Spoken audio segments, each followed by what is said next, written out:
You know, I can't type anything on Skype without Zack Knight posting it publicly.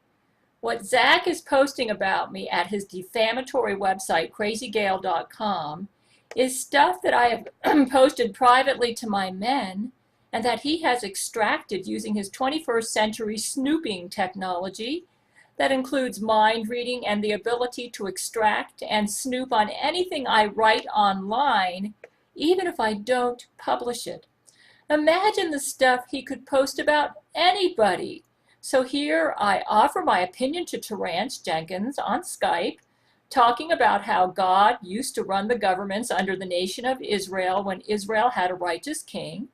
And this is an opinion I expressed privately, to which Terrance has not even replied.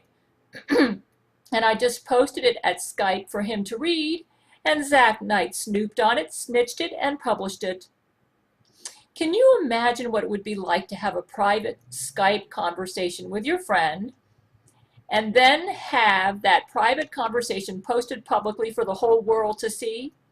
It wouldn't matter if you were Jesus Christ yourself. When you have an enemy that is able to do this, they can take anything you say and post it in a manner to ruin your credibility. You would have to be very careful about expressing any opinion anywhere. You might say, well, just get off the internet. It's not that simple. Let me tell you how serious this problem is.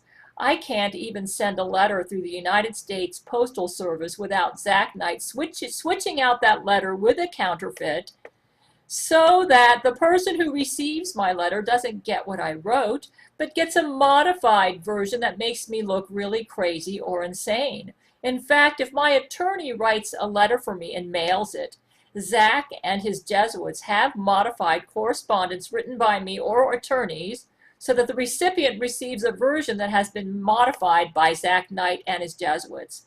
That's why we need a government that will make these things illegal and will punish those who do these things. The Jesuit, we can't stop the Jesuits from snooping because there's no law that deals with this 21st century technology they use.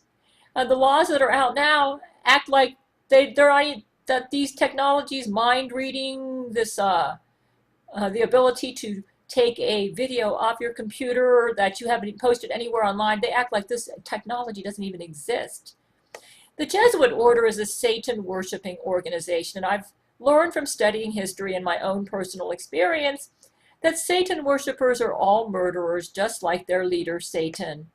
Saint Ignatius de Loyola, the founder of the Jesuit Order, was a Satan worshiper, and he founded the Jesuit Order based on the principles of Satan worship. When the Jesuits say they follow the teachings of Christ, they really mean the teachings of Satan. You see, to a Jesuit, their Jesus Christ is Satan. They genuinely believe that Satan is more righteous than Jesus, and they want Satan to replace Jesus Christ on God's throne. Of course, they won't tell you this because they need public support. And they want to dupe you into supporting the Jesuit Order, thinking it a Christian church, when in actuality it is a Satan-worshiping organization with the goal to make Satan the replacement for Jesus Christ. Zack Knight, as the genuine, authentic leader of the Jesuit Order, reports to Satan regularly for instructions. Our men have solid evidence for this.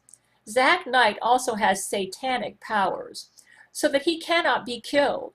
He's already died. Satan has resurrected him from hell, and Satan's goal is to use Zack Knight as the worldwide leader. Satan wants Zack Knight to be Satan incarnate, or Jesus Christ, to the world.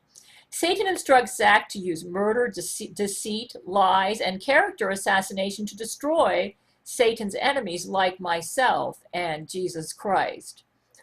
The Jesuits have actually shot missiles at Jesus. We saw it. And Satan has the Jesuits fooled that they somehow will defeat Jesus Christ at the final battle. To be honest with you, if we ever did get a God-anointed king, I'm not sure how the real Jesus Christ would handle today's Satan worshipers.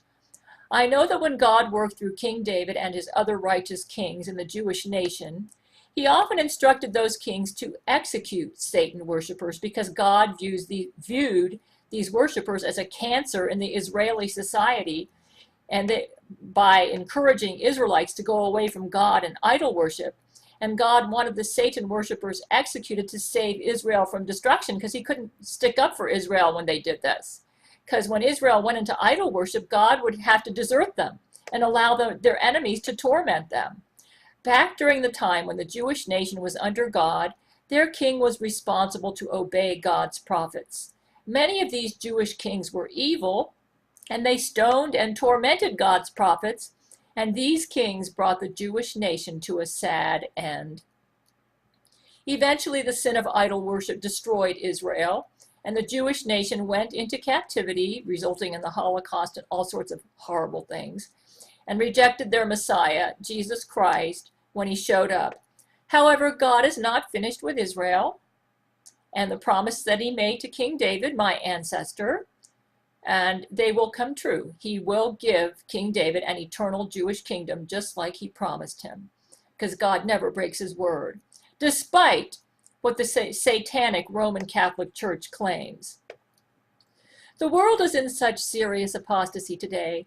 If Jesus Christ ever did have a God-anointed king who needed to obey the prophets, Jesus could very well handle Satan worshipers in a different manner today.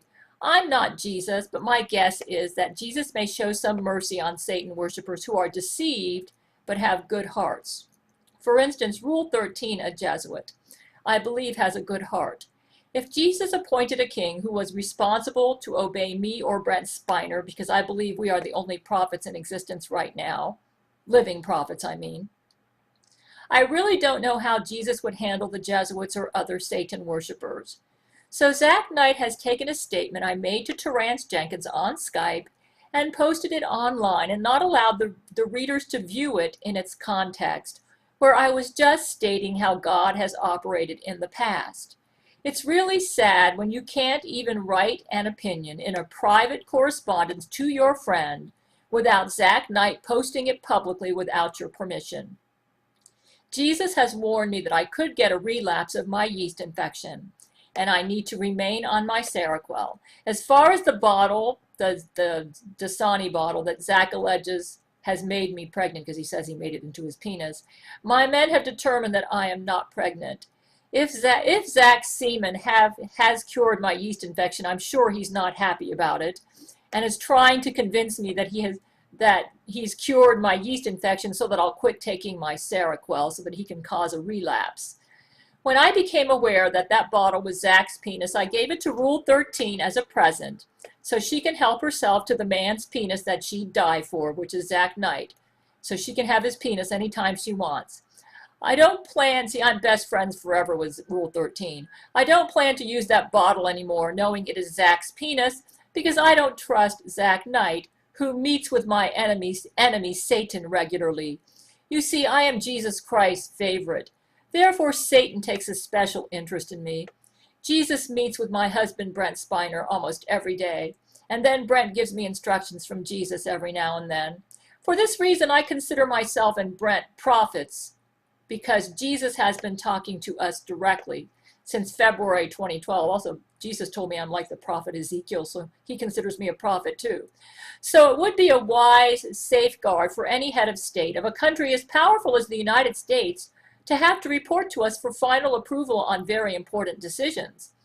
This would be a good safeguard just in case Satan finds a way to use brain control on that king, or to switch that head of state with his evil Jesuit clone, which has happened in the past. But we are in serious need of a king in this country who can use laws that deal with Jesuit 21st century technology, because none of us has any privacy. I mean, just look at what Zack Knight has just done with my private correspondence. He's been doing this a lot in the past couple months. Anything private I post on Skype that he wants to post at his website, he does it. And this is private stuff that I have not posted online or published or even sent an email, just through Skype. You know, he could just as easily do this to any of you if he deemed you a threat to his goal for world dominion. Because the Antichrist, and Jesus told us Zack Knight is the Antichrist, because the Antichrist, Zack Knight, meets with Satan regularly, and Zack aspires to worldwide leadership, we need a head of state who will be able to meet with Jesus regularly to counter this.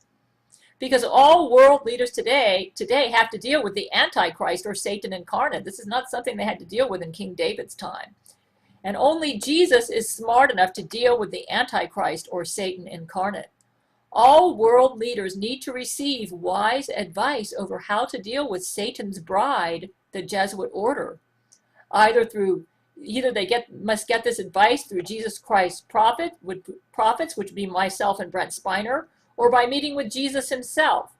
The problem with meeting with Jesus himself is that we believe that Zack can counterfeit a Jesus Christ appearance and could trick the king. Therefore, it would probably be safer if the king got important instructions from Brent Spiner himself, instructions from Jesus through Brent Spiner, because Jesus will not allow fake Jesus to meet with my husband Brent. He told us this. He has instructed me not to believe any Jesus except the Jesus that meets with my husband Brent. Therefore, I don't trust anything as coming from Jesus unless it comes from Brent via Skype or through email to me from Brent. I ask the world to pray for Zack Knight and the Jesuits, that they will see that Satan has deceived them, and that they will realize that Satan will be defeated at the Battle of Armageddon. Jesus has informed me that Zack and his Jesuits are suffering right now, that they are questioning why it's wrong in the Jesuit order to fall in love.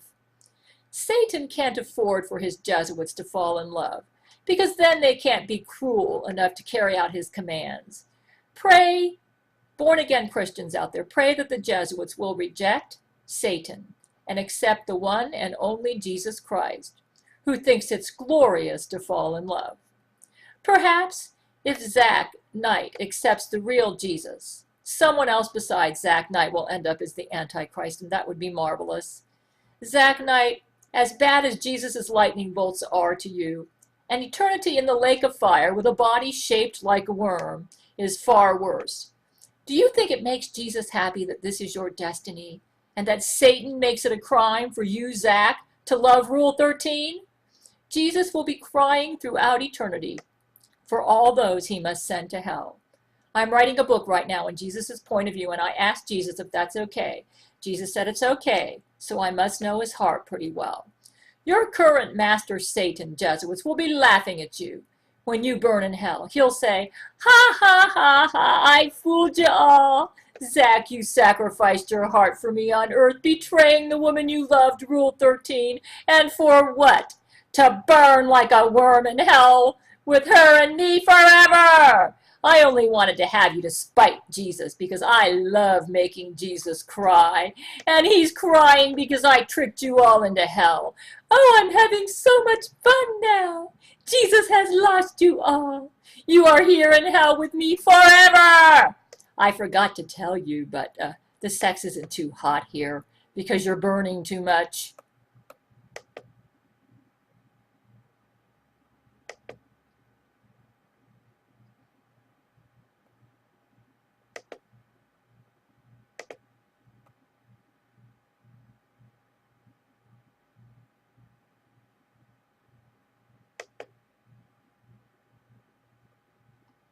Lord Jesus, overcome